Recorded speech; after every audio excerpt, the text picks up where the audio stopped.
तुम सारी बातें छोड़ दो, सारी बातें छोड़ दो। सबसे पहले यह मुझको बताओ कि पिछले 2 सालों से इस चैनल पर कोलकाता नाइट राइडर्स में फिल सॉल्ट को इंक्लूड करने की जो मुहिम हमने छेड़ी हुई थी, अब फिल सॉल्ट जब कोलकाता नाइट राइडर्स में परफॉर्म कर रहे हैं तो आप कम ऑन अपने भाई की कुछ तारीफ तो जरूर करो, चैनल को सब्सक्राइब करो, कमेंट बॉक्स में लिख करके बताओ कि भाई आप बिल्कुल सही कहते थे, क्योंकि कोलकाता नाइट राइडर्स की स्क्वाड में जब से फिल सॉल्ट की एंट्री हुई, जैसे ही किस्मत के जरिए फिल सॉल्ट की एंट्री हुई, जो जेसन रॉय बाहर गए, उसके बाद से Kolkata Knight Riders have been absolutely unstoppable. और आप लोग उसमें सुनील नारायण का भी जरूर नाम लोगे, ऑब्वियसली लेना भी चाहिए, लेकिन ये लग्जरी तभी आपको नसीब हुई क्योंकि फिल सॉल्ट के रूप में एक अच्छा back of length pace hitter और विकेट कीपर आपको एक ही प्लेयर में मिल गया है। वरना फिर आप जेसन रॉय को खिलाते, जेसन रॉय को अगर आप खिलाते तो या तो आपको रहमानुल्लाह गुरबाज को उनके साथ में खिलाना पड़ता, या फिर केएस भरत को खिलाना पड़ता। केएस भरत को अगर आप खिलाते तो अंकुश रघुवंशी को आप नहीं खिला रहे होते, तो एक ही प्लेयर से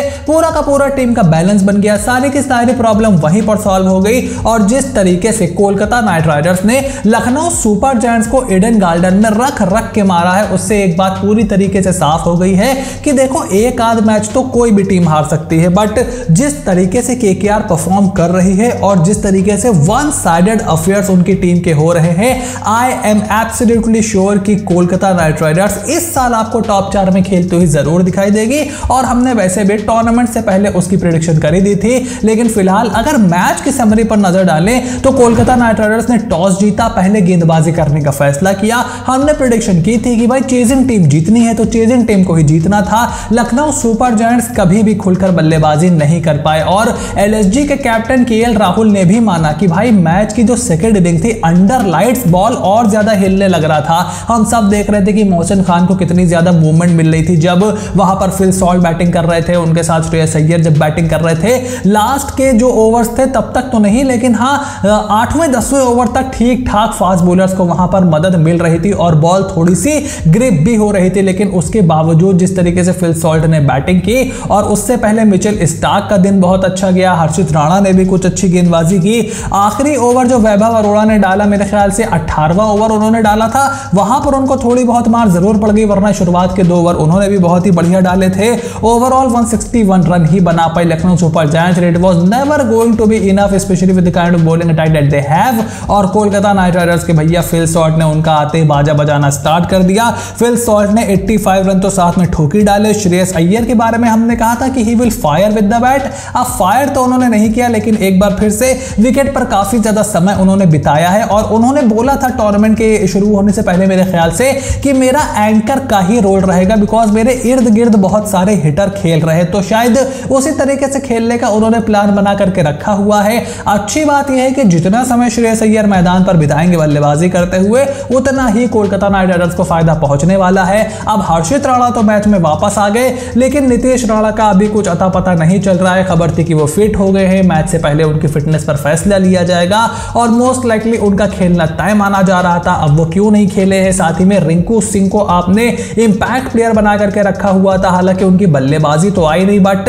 यार आप अपने सबसे बेहतरीन फील्डर को फील्डिंग करते समय डगआउट में क्यों बैठा लोगे? क्या उनका भी कोई इंजरी कंसर्न है?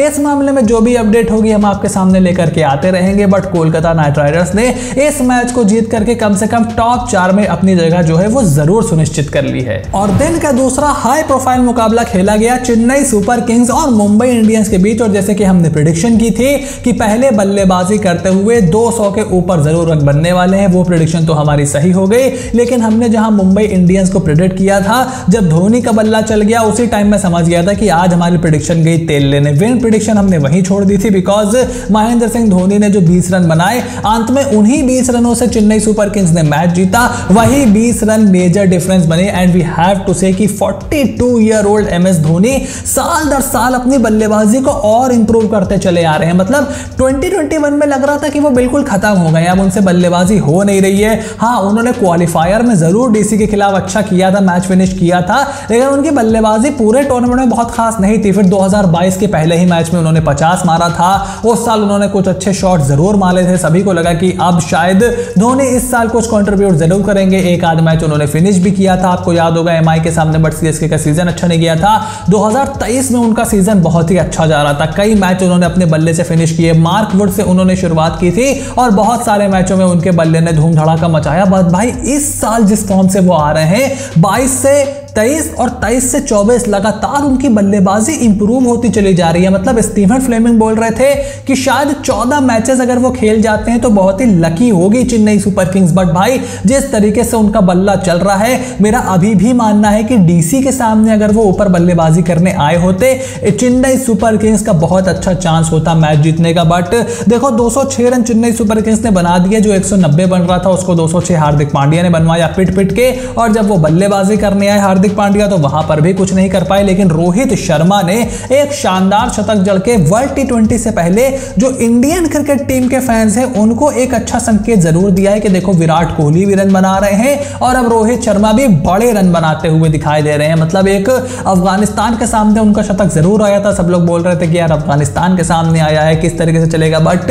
इस साल आईपीएल में उनकी बैटिंग बहुत ज्यादा इंप्रूव हुई है। मतलब पिछले 5-6 सालों में मुझे लगता है ओवरऑल उनका ये सबसे बेस्ट आईपीएल अभी तक का चल रहा है। तो उम्र की ढलान पर महेंद्र सिंह धोनी तबाही काट रहे हैं, उम्र की ढलान पर रोहित शर्मा तबाही मचा रहे हैं और वर्ल्ड टी20 के लिए ये टीम इंडिया का बहुत ही अच्छा संकेत है। लेकिन अनफॉर्चुनेटली रोहित शर्मा का किसी ने भी साथ नहीं दिया। मिडिल ऑर्डर में झटकों में विकेट गिरे। अच्छी ओपनिंग शुरुआत के बाद सूर्या हो गए, तिलक हो गए, हार्दिक हो गए, कोई भी उनके साथ टिक करके नहीं खेल पाया और 20 रन से चेन्नई सुपर किंग्स ने ये मैच जीत लिया है और मुंबई इंडियंस की गाड़ी एक बार फिर से पटरी से उतार दी है। और अब अगर एंड में फटाफट से पॉइंट्स टेबल पर नजर डालें तो देखो नंबर 1 पर राजस्थान रॉयल्स बनी हुई है, जिन्होंने अपने 6 में से 5 मैच जीत लिए हैं। डबल डिजिट्स में उनके पॉइंट्स पहुंच गए हैं, 10 उनके अंक हो गए हैं और उनको अब 8 मैच और खेलने हैं और 8 में से 4 मैच अगर वो जीत लेते हैं आराम से क्वालिफाई हो जाएंगे। मतलब 18 अंकों पर कोई भी किसी भी टीम ने कभी भी किसी को नहीं रोका है। And Rajasthan Royals most likely top 2 में फिनिश करेंगे अगर वो अपने बाकी के 8 मैचों में से सिर्फ 4 मैच जीत लेते हैं। हालांकि पिछले साल 5 में 5 हार कर बाहर हो गए थे, तो एक एक कदम वो फूक फूक के रखना चाहेंगे। उसके बाद कोलकाता नाइट राइडर्स का बहुत ही जबरदस्त वर्चस्व है, नेट रन रेट इस टीम का सबसे ज्यादा है भाई, तो ये भी क्वालिफाई जरूर करने चाहिए। बहुत ही पुअर क्रिकेट केकेआर को खेलनी पड़ेगी अगर यहां से वो बाहर होने वाले हैं। उसके बाद नंबर 3 पर चेन्नई सुपर किंग्स आ गई है, 4 मैच जीत करके 6 मैचों में एमआई के ऊपर जो उनको जीत मिली है 20 रन से, उससे उनका नेट रन रेट भी अच्छा हुआ है।